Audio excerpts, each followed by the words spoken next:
just creating a basic light switch trigger and using this kind of as an opportunity to talk about blueprint communication, how blueprint communicates with another actor or blueprint in a more direct way than using the casting system that we talked about earlier. And essentially, direct blueprint communication is using a variable that will create a variable, and then we'll use that variable to communicate with something else. So it just becomes the way in which we simply communicate with another actor or blueprint. And for some reason, this all sounds more complicated than it is, but once you start doing it, you realize a lot of it's just the jargon of the computer programming. So anyway, we're going to start with launching 4.26, and what we're going to do is just create a basic third person. So we're going to go to games, and we're going to go to next, and we'll just go to the third person and go next, and we'll just call this light 3 or 4. Okay, and create it. I've been playing around with this morning already, so it should work. There's a lot of tutorials on like this. Okay, here we are in our level editor, and this is just this third person with the starter content. And the first thing we're going to do is we're just going to go to add and create a blueprint class. And when we do, you see we have all these options here, and we're just going to create an actor and go okay. And then the convention is you type capital BP underscore to let everybody know this is a blueprint that we're working on. And I'm just going to call this switch. Okay. And then enter.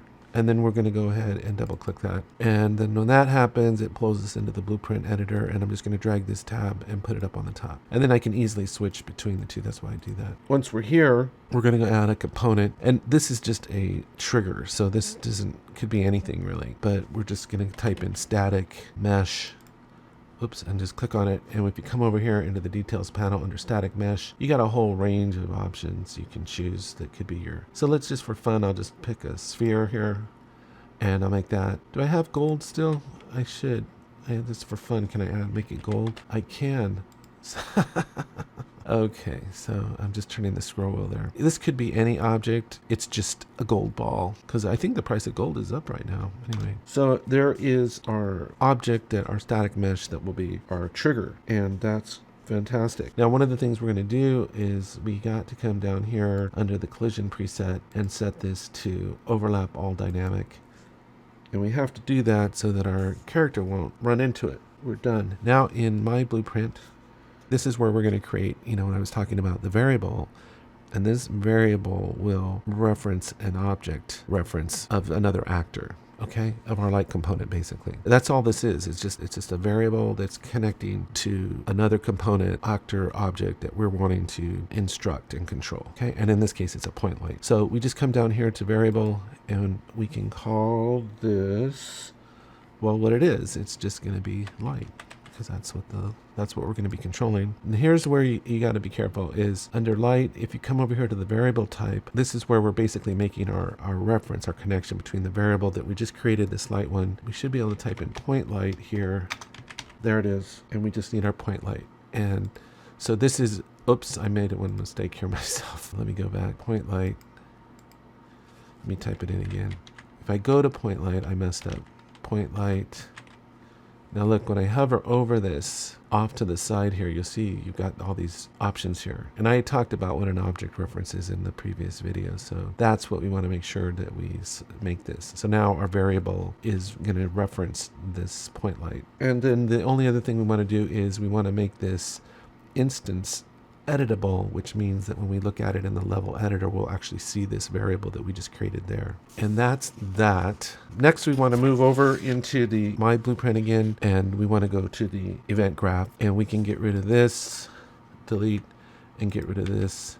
And basically all we're doing is we're creating a trigger that when the character walks by the gold ball, it'll automatically toggle the light off and on. So we're going to drag our light variable that we just created and just type get light. Right. So now this is the variable that's going to be communicating with our other actor, which is the light. It's easier to think of it as a component, but really it's kind of its own actor under another class. So this is what we're using to communicate with another component, another part of the program. And so if we drag off of this, I want to mention something here. When it says context sensitive, really what this is this is acting as a filter. So if this is on, then it's basically allowing everything that comes in that you can access with that on, with that checked, is appropriate. Like it'll should work with the light variable. If you turn that off, then it lets everybody in. You might have variables in there that aren't going to be compatible. Sometimes you want to leave context sensitive on just so that you know you're filtering out all the stuff that won't work with the light variable that you have there. So the next thing we want to do is we want to search for our toggle visibility. So go to toggle, and there it is, and it's a point light component. That's why I was saying component. You know, it gets the terminology gets confusing because basically this is allowing us to communicate with this, right? It's a component. They call it a component, but it's an actor too. So it gets very confusing. So then we got that. Now if we come up here and we drag off of here, what we want to do is we want to do a little test and make sure that we've got a valid instance of our object. And so this is what this is doing. It'll do a little test for us. And if it is valid, then we just want to go ahead and pop it into there. And this will all work, except we got to also put this into there. And that should basically complete our toggle trigger function right here. And if we go compile, we don't get any errors. And we're good to go. Okay. So now we jump back into the level editor and we're over here. And this is kind of the fun part. I mean, this is a little bit more fun for me. We have our point light now, and we can drag our point light onto the scene, and we'll just put it up on the wall. And what's cool is you can just start, playing around. One of the things I'd encourage you to do is just get in here and start playing and messing around and making your mistakes. And the more that you play with this and the more that you fumble and stumble through it, and of course, you may have to ram your head through your windshield a few times and stuff like that. But once you get all bandaged up and you're better, it'll all start making sense. Okay. So let me dismiss this and go, okay. And you can just play with these settings. I mean, you're not going to break anything, but that's how you learn, by just jumping in and making your mistakes. That's how we all learn. I don't know anybody that's born knowing this stuff. Okay. So we got that all done. And we have our point light here. Now we want to just rename this. And so we come down here to edit and we'll go rename.